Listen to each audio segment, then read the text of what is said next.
નમસ્કાર મિત્રો, સ્વાગત છે તમારું ગુજરાત માહિતી યુટ્યુબ ચેનલમાં। આજના તાજા અને મહત્વના આપ સૌનો ઉપયોગી એવા 20 મોટા સમાચાર વિશે આ વિડીયોમાં વાત કરીશું, તો છેલ્લે સુધી જોતા રહેજો। આજના સૌથી પહેલા સમાચાર વિશે વાત કરીએ તો સોના ચાંદીના ભાવને લઈને મોટા સમાચાર સામે આવ્યા છે।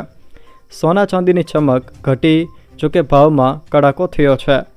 સોના અને ચાંદીના ભાવમાં ઘટાડો જોવા મળ્યો છે। India Boolean and jewellers association અનુસાર 24 કેરેટ સોનાના 10 ગ્રામનો ભાવ 300 રૂપિયા ઘટીને 80,048 રૂપિયા થઈ ગયો છે। અગાઉ તે 80,348 રૂપિયા હતો, તો ચાંદીના ભાવમાં પણ ઘટાડો જોવા મળી રહ્યો છે। તે 1,355 રૂપિયા ઘટીને 89,856 રૂપિયા પ્રતિ કિલો થઈ ગયું છે, જોકે અગાઉ ચાંદીની કિંમત 91,211 રૂપિયા હતી। જયેશ રાદડિયાના ટપોરી અંગેના નિવેદન બાદ પાટીદાર સમાજમાં રાજકારણ ગરમાયું।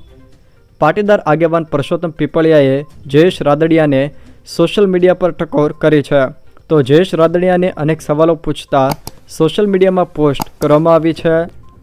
લોકોએ રાદડિયાને પૂછ્યું કે સ્ટેજ મળે ત્યારે શુરાઓ થઈ જતા લોકો અમરેલીની દીકરી માટે એકાદો હાકલો પડકારો કરવો જોઈતો હતો, જ્યારે પક્ષ સામે સમાજ માટે બોલવાનું હોય ત્યારે પાટીદાર નેતા ક્યાં હતા?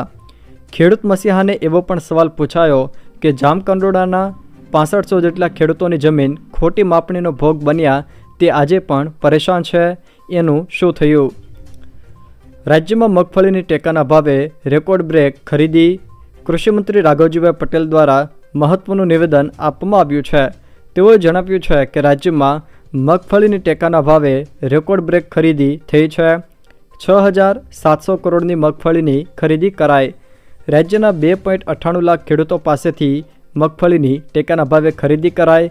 કુલ 10 લાખ મેટ્રિક ટન મગફળીની ખરીદી કરાય છે।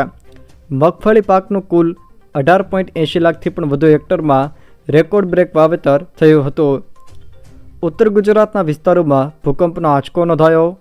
સવારે 5:41 આ ભૂકંપનો આંચકો અનુભવાયો છે। રિક્ટર સ્કેલ પર ભૂકંપની તીવ્રતા 2.7 નોંધાય છે, જોકે આ ભૂકંપનું કેન્દ્રબિંદુ ધરોઈ નજીક નોંધાયું છે। અંબાલાલ પટેલની આગાહીએ ચિંતા વધારી। હજુ તો ઠંડીનો ચમકારો અનુભવાઈ રહ્યો છે, ત્યાં હવામાન શાસ્ત્રી અંબાલાલ પટેલ દ્વારા મોટી આગાહી કરવામાં આવી છે।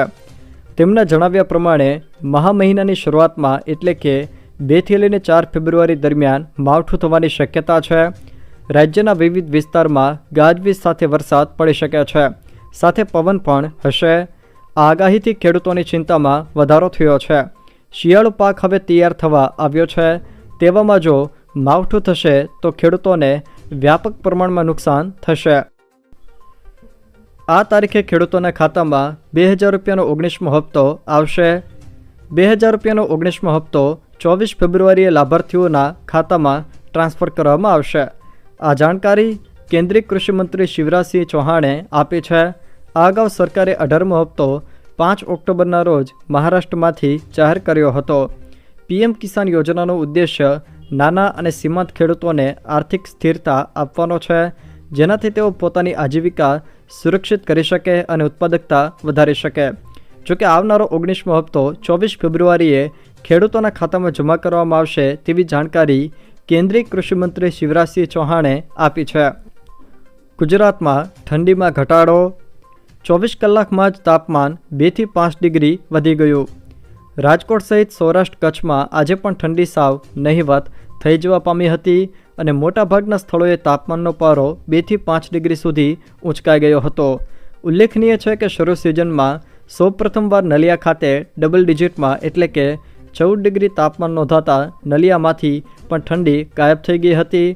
જોકે સવારે કંડલા ખાતે 15.6 ડિગ્રી, પોરબંદરમાં 15.4, રાજકોટમાં 14.2, વેરાવળમાં 17.7 તથા અમદાવાદમાં 16.6, અમરેલીમાં 13.8, વડોદરામાં 15.8 ડિગ્રી, ભાવનગરમાં 16.8 ડિગ્રી, ભુજમાં 17.8, દમણમાં 16.4 ડિગ્રી, ડીસામાં 14.4 ડિગ્રી, દીવમાં 13.9 ડિગ્રી, દ્વારકામાં 17 ડિગ્રી, ગાંધીનગરમાં 13.4 ડિગ્રી, ઓખામાં 20.6 ડિગ્રી તથા સુરતમાં 16.8 ડિગ્રી લઘુત્તમ તાપમાન નોંધાયું હતું।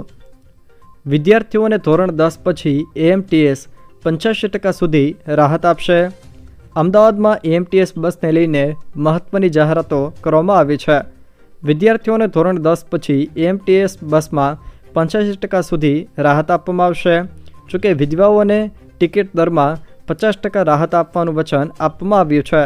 દર શનિવારે અને રવિવારે સ્પેશિયલ રેટથી ધાર્મિક પ્રવાસનું આયોજન। જોકે ડમરૂ સર્કલ પર બસ ટર્મિનસ, રિંગ રોડ પર નાઇટ પાર્કિંગ માટે 12 ટર્મિનસ બનાવાશે। જેમના માતા પિતા નથી તેવા ધોરણ 10 પછીના વિદ્યાર્થીઓ માટે ફ્રી પાસ આપવામાં આવશે। 8 કરોડના ખર્ચે નવી 4 ઇલેક્ટ્રિક ડબલ ડેકર બસ ખરીદવામાં આવશે। જોકે રૂપિયા 4,620 કરોડનું દેવું ધરાવતી AMTSનું 705 કરોડનું બજેટ મંજૂર કરવામાં આવ્યું છે। ગુજરાત એસટી નિગમના કર્મચારીઓના મોંઘવારી ભથ્થાને લઈને મોટા સમાચાર। ગુજરાત એસટી નિગમના કર્મચારીઓના મોંઘવારી ભથ્થામાં 4%નો વધારો કરવામાં આવ્યો છે। જોકે હવે 50% મુજબ DA ચૂકવવા મુખ્યમંત્રી ભૂપેન્દ્રભાઈ પટેલ દ્વારા જાહેરાત કરવામાં આવી છે। ATSની ધોળકામાં મોટી કાર્યવાહી। ધોળકામાંથી ₹50 કરોડનું ડ્રગ્સ ઝડપાયું।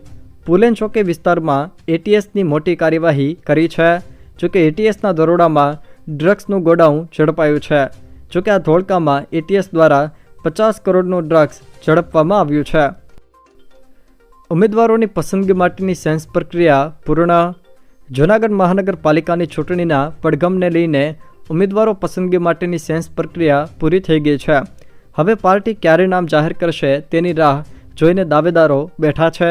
ત્યારે પૂર્વ શાસક અને વિપક્ષ સામસામે આક્ષેપબાજી કરી રહ્યા છે। બંને પક્ષ ચૂંટણી જીતવાના દાવાઓ કરી રહ્યા છે। ગાંધીનગરમાં મેટ્રોની કામગીરીને લઈને આ રોડ 3 મહિના માટે બંધ। ગાંધીનગરમાં હાલ મેટ્રો અને અંડરપાસ સહિત ગટર લાઇન અને પાણીની લાઇનના કામો ચાલતા હોવાના કારણે ગમે ત્યારે ગમે તે માર્ગ બંધ કરી દેવામાં આવે છે, જેના કારણે વાહન ચાલકોને ભારે મુશ્કેલી વેઠવી પડી રહી છે। જોકે હાલ સેક્ટર 21-22 ખાતે 6 રોડ ખાતે અંડરપાસ બનાવવાનો હોવાથી મહત્વનો 6 માર્ગ બંધ કરી દેવામાં આવ્યો છે। ત્યારે હવે 6-5 થી G5 સુધીનો એક તરફનો માર્ગ 3 મહિના માટે મેટ્રોના કારણે બંધ કરવામાં આવશે। ધોરણ 12 વિજ્ઞાન પ્રવાહના વિદ્યાર્થીઓ માટે મહત્વના સમાચાર। ધોરણ 12ની બોર્ડની પરીક્ષાને લઈને મોટા સમાચાર સામે આવ્યા છે। પ્રાયોગિક પરીક્ષા માટે હોલ ટિકિટ ઓનલાઈન મૂકવામાં આવી છે। જોકે ધોરણ 12 વિજ્ઞાન પ્રવાહના વિદ્યાર્થીઓની હોલ ટિકિટ ડાઉનલોડ થવાનું શરૂ થઈ ચૂક્યું છે। 27 જાન્યુઆરીથી બોર્ડની વેબસાઇટ પરથી પ્રાયોગિક પરીક્ષાની હોલ ટિકિટ ડાઉનલોડ કરી શકાશે। 6 ફેબ્રુઆરીથી ધોરણ 12 વિજ્ઞાન પ્રવાહની પરીક્ષાઓ શરૂ થઈ રહી છે। વરસાદને લઈને પરેશ ગોસ્વામીની મોટી આગાહી। પરેશ ગોસ્વામીએ ગુજરાતમાં વરસાદની માવઠાની આગાહી કરી છે। તે મુજબ ફેબ્રુઆરીના પહેલા અઠવાડિયામાં રાજ્યના ઘણા વિસ્તારોમાં વરસાદ પડી શકે છે। એક વેસ્ટર્ન ડિસ્ટર્બન્સને કારણે ગુજરાત ઉપર એક અસ્થિરતા સર્જાશે, જેને લઈને ગુજરાતના ઘણા વિસ્તારોની અંદર તારીખ 3, 4 અને 5 ફેબ્રુઆરી દરમિયાન માવઠાની સંભાવના વ્યક્ત કરવામાં આવી છે।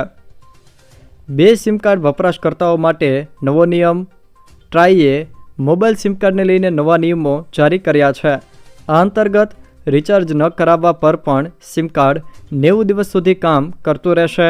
નવા નિયમો ગ્રાહકોને વારંવાર રિચાર્જ ટાળવા અને ખર્ચ ઘટાડવામાં મદદ કરશે। જો તમારા નંબર પર 90 દિવસ સુધી કોઈ રિચાર્જ નથી અને તેમાં ₹20 પ્રીપેડ બેલેન્સ બાકી છે તો કંપની ₹20 કાપી લેશે અને 30 દિવસની વધારાની માન્યતા આપશે। જોકે જો બેલેન્સ નહીં હોય તો સિમ બ્લોક થઈ જશે। ફાર્મર રજિસ્ટ્રી બાબતે મહત્વની અપડેટ। જે ખેડૂતોને ફાર્મર રજિસ્ટ્રીની પ્રક્રિયા કરવાની બાકી છે તેઓના માટે મહત્વપૂર્ણ અપડેટ આવી છે। ફાર્મર રજિસ્ટ્રી અંતર્ગત ખેડૂત મિત્રોના રજિસ્ટ્રેશનમાં છેલ્લા સ્ટેપ ઈ-સાઇન પ્રક્રિયામાં ઘણા પ્રશ્નો ઊભા થયેલ હતા। જોકે ઘણા ખેડૂતોને આ છેલ્લું સ્ટેપ પૂર્ણ થતું નહોતું। આ સમસ્યાનું નિવારણ હવે થઈ ગયું છે। આથી હવે ઈ-સાઇન પ્રક્રિયા સારી રીતે થઈ શકશે। જો મિત્રો આ વિડીયો તમને પસંદ આવ્યો હોય તો વિડીયોને લાઇક કરો, તમારા મિત્રો સાથે શેર કરો અને જો તમે અમારી ચેનલમાં નવા હોવ તો ચેનલને સબસ્ક્રાઈબ જરૂર કરજો, જેથી મારા આવનારા તમામ વિડીયોની માહિતી તમારા સુધી પહોંચી શકે।